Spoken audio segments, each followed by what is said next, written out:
Bismillahirrahmanirrahim. Assalamualaikum warahmatullahi wabarakatuh. Baiklah, pertama perkenalkan, nama saya Ahmad Abdul Aziz Effendi dari Prodi Ilmu Al-Quran dan Tafsir. Pada video kali ini saya akan membahas tentang mata kuliah studi kitab tafsir modern dan kontemporer. Itu pada materi pertamanya tentang Tafsir Al-Manar, karya dari Muhammad Abduh dan Muhammad Rashid Ridha.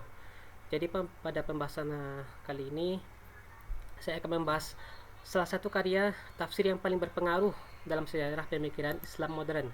Yang pertama itu latar belakangnya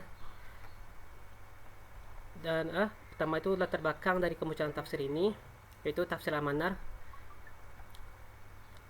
Pada latar belakangnya, Tafsir Al-Manar ini erat kaitannya dengan kondisi umat Islam pada abad ke-19 dan awal abad ke-20 yang mengalami kemunduran di berbagai bidang, baik politik, ekonomi, sosial maupun bidang intelektual. Kolonialisme Barat yang menguasai dunia Islam saat itu menimbulkan krisis identitas, ketertinggalan pendidikan, dan melemahnya semangat kemajuan. Nah, dalam konteks inilah muncul tokoh besar. Di dua tokoh besar, pertama Muhammad Abduh dan kedua muridnya Muhammad Rashid Ridha, yang berupaya dalam melakukan reformasi pemikiran Islam dengan cara menafsirkan Al-Quran secara kontekstual, rasional, dan relevan dengan tuntutan zaman.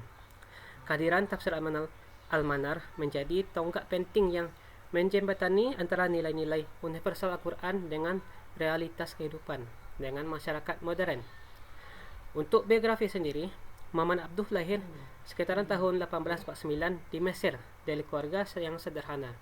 Pendidikan beliau mulai dari rumah dengan belajar membaca, menulis, dan menghafal Quran di rumah. Lalu dia melanjutkan pendidikan ke Tanta dan akhirnya Universitas Al-Azhar di Kairo, yang saat itu masih menggunakan metode hafalan tradisional. Abduh dikenal sebagai tokoh pembaharu atau mujaddid yang menghendaki kebangkitan Islam melalui modernisasi pendidikan dan penafsiran agama. Muhammad Abduh pernah diasingkan karena aktivitas politiknya, tetapi kemudian kembali ke Mesir dan menduduki jabatan penting, termasuk menjadi mufti besar Mesir pada tahun 1899. Dalam pendudukan ini, ia melakukan reformasi besar-besaran di Al-Azhar, seperti memperbarui kurikulum dan metode pengajaran. Muhammad Abduh wafat pada tahun 11 Juli 1905.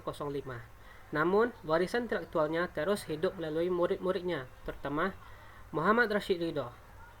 Nah, Muhammad Rashid Ridha lahir pada tahun 23 September 1865 di desa Kalamun, Lebanon, dari keluarga religius yang masih memiliki garis keturunan dengan cucu Nabi Muhammad SAW. Untuk pendidikan Muhammad Rashid Ridha, untuk awalnya ditempuh di madrasah tradisional, kemudian dilanjutkan kepada madrasah Rasyidiyah dan madrasah Al-Wataniyah Al-Islamiyah di Tripoli. Salah satu guru yang sangat berpengaruh dalam pembentukan pemikirannya adalah Syekh Hushan Al-Jisir, seorang ulama yang mendukung gagasan pembaharuan Islam. Berkat didikan ini, Rashid Ridha aktif menulis dan berdiskusi tentang isu-isu keagamaan dan sosial. Pada tahun 1897, ia mendirikan majalah, yakni Majalah Al-Manar, yang menjadi media dakwah sekaligus tempat publikasi gagasan-gagasan reformis. Setelah wafatnya Abduh, Rashid Ridha melanjutkan penulisan tafsir hingga 12 jilid, menjadikannya sebagai salah satu karya tafsir yang paling lengkap dan berpengaruh di dunia Islam modern. Rashid Ridha sendiri wafat pada tahun 22 Agustus 1935 dalam usia 70 tahun. Namun wafatnya beliau tentu meninggalkan warisan pemikiran yang signifikan bagi dunia Islam, yaitunya kitab tafsir Al-Manar. Ini kitab tafsir Al-Manar sendiri bermula dari kuliah-kuliah tafsir yang disampaikan oleh Muhammad Abduh di Universitas Al-Azhar sejak tahun 1859 hingga wafatnya. Rashid Ridha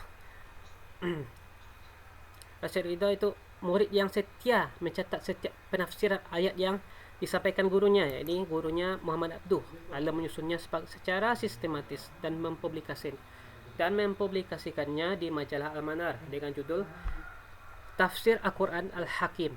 Abduh menafsirkan Al-Quran mulai dari surah Al-Fatihah hingga surah An-Nisa ayat 125.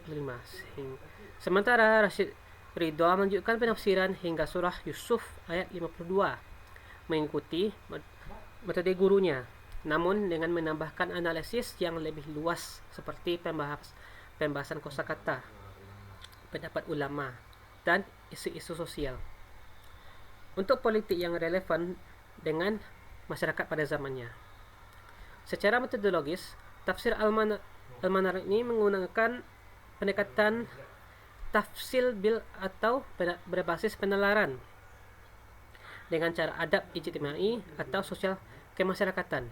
Abdullah menetapkan 9 prinsip utama dalam menafsirkan Al-Quran. Antara lain, memandang ayat sebagai satu kesatuan tematik, mengakui sifat universal ayat, menggunakan akal sebagai alat memahami wahyu, menolak taklid buta, bersikap kritis terhadap hadis-hadis yang lemah, menolak pengaruh Israiliyat, dan menghubungkan tafsir dengan realitas sosial. Salah satu contoh penerapan metode ini bisa kita lihat dalam penafsiran surah An-Nisa ayat 3 tentang poligami, di mana Muhammad Abduh menekankan prinsip keadilan dan mengkritisi praktik poligami yang sewenang-wenang. Menurutnya, tujuan ayat adalah menegakkan keadilan dan kemaslahatan keluarga, sehingga jika seseorang tidak mampu berlaku adil, maka monogami lebih dianjurkan daripada poligami. Pendekatan ini menunjukkan bahwa bagaimana tafsir Al-Manar berusaha memberikan solusi nyata terhadap problematika sosial. Kehadiran tafsir Al-Manar membawa pengaruh besar terhadap pengembangan tafsir modern. Banyak karya tafsir abad ke-20 seperti tafsir Al-Maraghi, Al-Qasimi, tafsir Jauhari terinspirasi oleh metodologi Abduh dan Rashid Ridha dengan meningkatkan keseimbangan antara autentisitas teks Al-Quran dan relevansi kontekstual. Tafsir ini dianggap sebagai salah satu rujukan utama dalam menjawab tantangan modernitas di masa sekarang. Jadi, kesimpulan yang bisa kita ambil pada materi hari ini itu menegaskan bahwa tafsir Al-Manar bukan hanya sebuah karya tafsir, melainkan juga sebuah gerakan intelektual dan mengajak umat Islam untuk berpikir kritis, berpikir rasional, dan berpikir progresif. Jadi saran yang diberikan adalah perlunya integrasi studi tafsir Al-Manar dalam kurikulum pendidikan Islam, pengkajian lebih dalam terhadap aplikasinya dan dalam konteks isu-isu kontemporer, serta pengembangan studi interdisipliner yang menghubungkannya dengan ilmu-ilmu modern, ilmu sosial modern agar pemahaman Al-Quran ini lebih relevan bagi kehidupan umat di zaman sekarang. Baik, untuk pembahasan materi kitab tafsir Al-Manar oleh Muhammad Abduh dan Muhammad Rashid Ridha, cuman demikian yang sempat saya sampaikan. Dalam penyampaian, jika ada kekurangan ataupun salah kata, saya mohon maaf dan terima kasih atas perhatiannya. Saya Ahmad Abdul Aziz Effendi ucapkan wassalamualaikum warahmatullahi wabarakatuh.